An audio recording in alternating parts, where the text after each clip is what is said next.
আমাদের প্রধানমন্ত্রী তখনকার প্রধানমন্ত্রী ছিলেন শেখ হাসিনা, উনি ওনাকে যথেষ্ট সম্মান করতেন।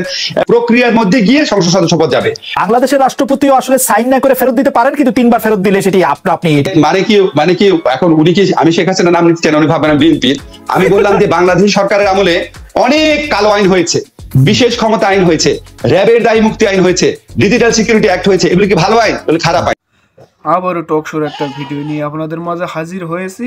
এই ভিডিওতে থাকছে শেখ হাসিনা পদত্যাগ করেছে কিনা। আসলে আমরা সবাই জানি শেখ হাসিনা দেশ ছেড়ে পালিয়ে গেছে, অর্থাৎ সে পদত্যাগ করে চলে গিয়েছে। এবং চুপ্পু বলছে সে আমার কাছে কোনো পদত্যাগপত্র জমা দেয়নি।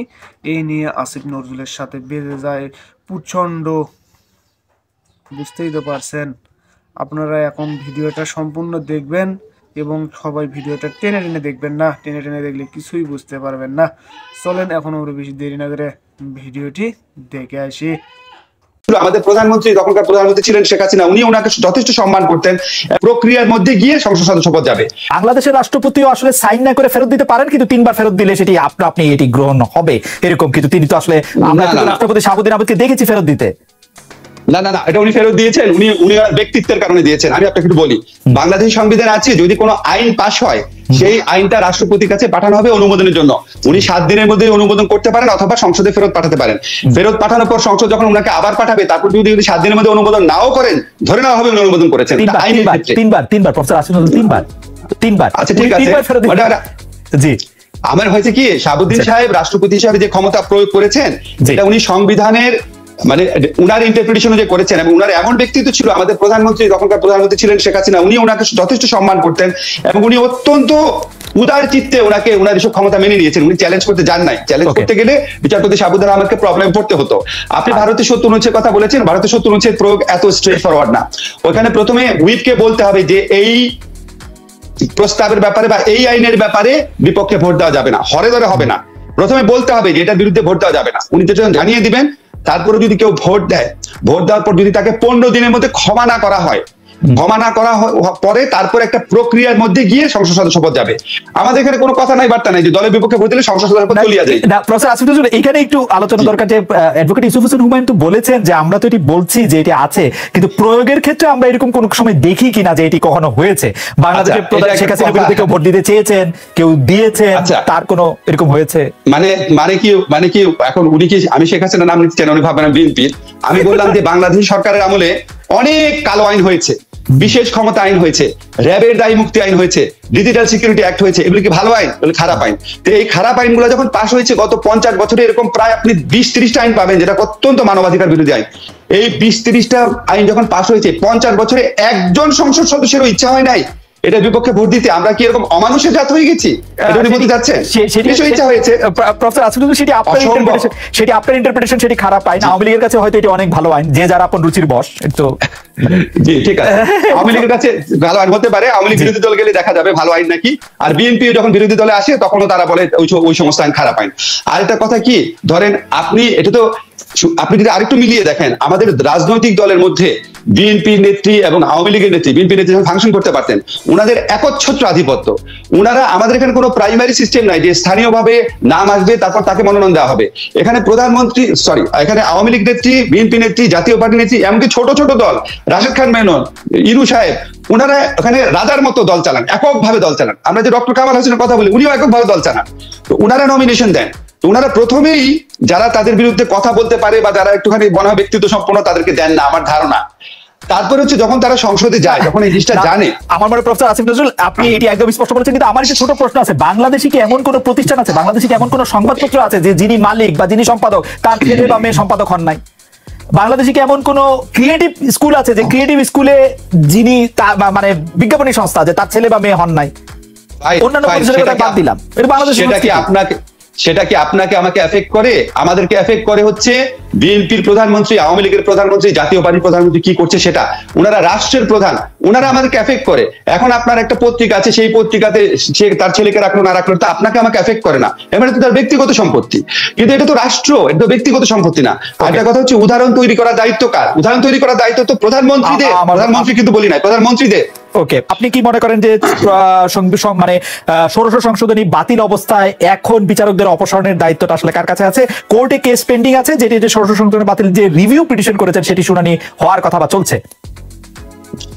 দেখেন, সবচেয়ে বড় কথা হচ্ছে আমাদের প্রশ্ন তুলতে হবে রিভিউটা এতদিন যাবত পেন্ডিং আছে কেন। হ্যাঁ, এখন এটা এত মানে কেন পেন্ডিং আছে? এটা খুব স্বাভাবিক ব্যাপার না, এত গুরুত্বপূর্ণ একটা জিনিস। যে জন্য আপনার মনে আছে কিনা জানি না যে আমাদের আগের যে প্রধান বিচারপতি ছিলেন, বিচারপতি মাহমুদ হোসেন সাহেব, উনি কিন্তু 3 জন হাইকোর্টের জাজের বিরুদ্ধে ব্যবস্থা নিয়েছেন। ওনারা এখন বিচারের কাজ থেকে মানে বিরত থাকতে বলা হয়েছে, ওনাদেরকে বিচার করতে দেওয়া হচ্ছে না। তার মানে সিরিয়াস অভিযোগ আছে ওনাদের বিরুদ্ধে। এই 3 জনের বিরুদ্ধে কিন্তু আর কোনো ব্যবস্থা নেওয়া যাচ্ছে না। এটা সুপ্রিম জুডিশিয়াল কাউন্সিল আছে নাকি নাই এই ঘোলাটে পরিস্থিতির কারণে। তো এইরকম একটা জনগুরুত্ব সম্পন্ন বিষয় রিভিউটা এতদিন পেন্ডিং রাখা হয়েছে কেন? তো এটা নিয়ে তো অনেকে অনেক কথা বলে যে আপনারা রিভিউ আসলে এতদিন পেন্ডিং রাখছেন কেন? যে যারা রায় দিয়েছিল ষোড়শ সংশোধনী বাতিল করে তারা সবাই রিটায়ার করার পরে তারপর আপনারা প্রসিড করবেন, নাহলে কেন রেখেছেন? তো এই জিনিসগুলো তো গভীর সন্দেহের সৃষ্টি করে এবং বিচার বিভাগের উপর সরকার কতভাবে নিয়ন্ত্রণ প্রতিষ্ঠা করতে চায় সেটাকে আরো ভালো করে ফুটিয়ে তোলে।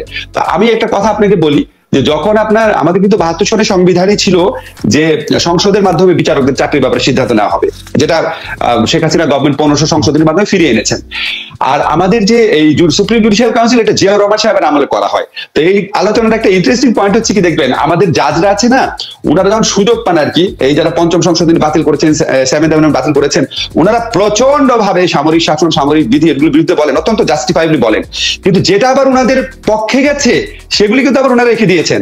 সুপ্রিম জুডিশিয়াল কাউন্সিল আপনারা রেখে দিলেন কেন? খায়রুল হক সাহেব যখন রায় দিয়েছিলেন তখন উনি সুপ্রিম জুডিশিয়াল কাউন্সিলটা রেখে দিলেন কেন? উনি বঙ্গবন্ধুর 72 সনের সংবিধানের বিধানটা আনলেন না কেন? আবার বঙ্গবন্ধুর 72 সনের সংবিধানে বিচারকদের পোস্ট রিটায়ারমেন্ট কোনো চাকরির স্কোপ ছিল না, কোনো স্কোপ ছিল না। সেটা জিয়াউর রহমান সাহেব এনে করেছেন, হয়তো খারাপ উদ্দেশ্যেই করেছেন, বিচারকদের হাতে রাখার জন্য বা যে কোনো উদ্দেশ্যে। তা আপনি যখন খায়রুল হক সাহেবকে কথাই বলছি, ওনাকে আমরা এত রেসপেক্ট করি, আপনার সামনে যখন সুযোগ আসছে তো আপনি ওই বঙ্গবন্ধুর যে সাংবিধানিক বিধান সেটা বাদ দিয়ে আপনি জিয়াউর রহমানটা রেখেছেন কেন? দুইটা ক্ষেত্রেই তো বিচারকরা বেনিফিট পায়।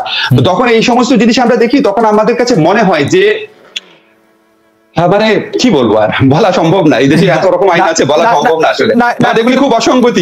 কিন্তু প্রফেসর আসিফুজ্জুল, আপনি কি মনে করেন যে বাংলাদেশের বিচারকদের অপসারণ থেকে শুরু করে সেটার দায়িত্ব আসলে সংসদ সদস্যদের কাছেই থাকা উচিত, যেরকম 72 সালে ছিল বা যেরকম যে কোনো গণতান্ত্রিক দেশে থাকে নিয়োগ এবং অপসারণ? আমি ওটা মনে করব যদি আমি শিওর হই বাংলাদেশে সুষ্ঠু এবং অবাধ নির্বাচনের স্কোপ রয়েছে, সংসদে যারা নির্বাচিত হয়েছেন তারা প্রকৃত জনপ্রতিনিধি এবং এখানে 70-র অবাধ প্রয়োগ নাই। এই 3টা শর্ত পূরণ হলে অবশ্যই আমি মনে করি 72 সনের সংবিধানই বেস্ট। এখন এখানে আপনি 70 অনুচ্ছেদ রাখবেন, তারপরে হচ্ছে নির্বাচন প্রক্রিয়া থাকবে প্রশ্নবিদ্ধ, তাহলে তো শুধু প্রধানমন্ত্রী চাইলে, যে কোনো প্রধানমন্ত্রী, বিএনপি প্রধানমন্ত্রী চাইলেও, যে কোনো প্রধানমন্ত্রী চাইলে যে কোনো বিচারপতি চাকরি খেয়ে ফেলতে পারবে যদি 72 সংবিধান আমরা ফিরে যাই এই ত্রুটিগুলো থেকে গেলে। প্রফেসর আসিফুজ্জুল, আপনাকে ধন্যবাদ। আমাদের শেষ প্রশ্ন অ্যাডভোকেট ইউসুফ হোসেন হুমায়ুন, যেটি আজকে আসলে আমরা দর্শকদের কাছে জানতে চাইছিলাম, সংবিধান পরিবর্তনের প্রয়োজন মনে করেন কিনা নিরপেক্ষ নির্বাচনের জন্য? নিরপেক্ষ নির্বাচনের জন্য এটি যে একটি বড় বাধা, যে কোনো ক্ষমতাসীন দলে থাকলে যে একটি ভালো নির্বাচন করা যায় না, সেটি আমাদের বেশ কয়েকবার এই অভিজ্ঞতা আমাদের হয়েছে। আপনি কি মনে করেন কিনা যে বাংলাদেশের রিপ্রেজেন্টেটিভ গভর্নমেন্ট সংবিধানের প্রেমিসের মধ্যে থেকেও যে সিদ্ধান্ত বা যে আলোচনা আগে হয়েছিল যে কোনো একজনকে ঠিক করে তাকে নির্বাচিত করে নিয়ে আসা এবং সেইভাবে নির্বাচন করা, সেটি দরকার নাকি সংবিধানের পরিবর্তন দরকার নাকি কোনো কিছুই দরকার নাই? আমি আপনাকে দুইটা উদাহরণ বলি। বিএনপি আমলে মাগুরা যে উপনির্বাচন ছিল, একটা উপনির্বাচনে জঘন্য রকম কারচুপি হয়েছিল। একটা উপনির্বাচনে কারচুপির জন্য আওয়ামী লীগ, জাতীয় পার্টি এবং জামাতকে সাথে নিয়ে তত্ত্বাবধায়ক সরকার আন্দোলন সারা দেশে গড়ে তুলেছিল একটা উপনির্বাচনে কারচুপির জন্য। এটা একটা আপনার প্রশ্ন উত্তর দিবে।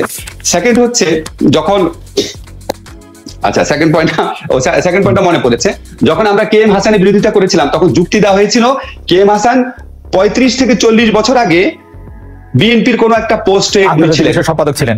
হ্যাঁ, 35 থেকে 40 বছর আগে সবাই এটা বলতো, হ্যাঁ উনি প্রধান বিচারপতি হিসেবে অত্যন্ত নিরপেক্ষ ছিলেন, সবাই বলতো তখন।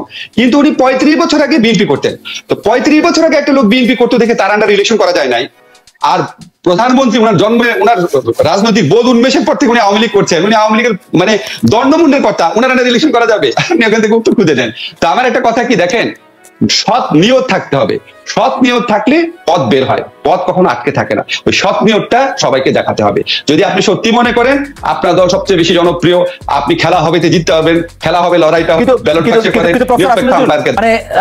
মানে যারা ইনকামবেন্ট থাকে তারা নিশ্চিত রূপে হেরে যাবে এইটা জেনে আসলে নির্বাচনে অংশ নিতে হয়, কারণ সেই তত্ত্বাবধায়ক সরকার এসে খুবই এগেইনস্টে কাজ করে। এইটার ক্ষেত্রে এইটার কি রেমেডি আসলে?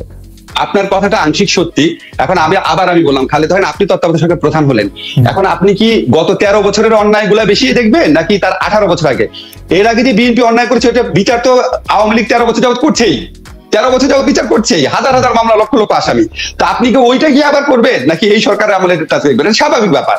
আর আপনার কথাটা স্বাভাবিক যে অবশ্যই আওয়ামী লীগের বা ক্ষমতাসীন যে কোনো দলের আশঙ্কা থাকতে পারে, কিন্তু এটা তো এই সমস্ত এলাকার নির্বাচনের ট্রেন্ড। ইনকামবেন্টরা জিততে পারে না, কারণ দেশের মধ্যে অনেক বঞ্চনা, ক্ষোভ, অনেক শোষণ থাকে। আর পরপর 2-3 বার ইনকামবেন্ট থাকলে তো যেটা অসম্ভব ব্যাপার। আমার কাছে যেটা মনে হয় কি, এটা আমাদের একটা সিস্টেম ক্রিয়েট করতে হবে যে বাংলাদেশে আওয়ামী লীগ বিএনপি যত খারাপ অবস্থা হোক 30% ভোট পাবে। তো 30% ভোট পাইলে এমনি তার অন্তত 40টা আসন কনফার্ম হয়ে যাবে।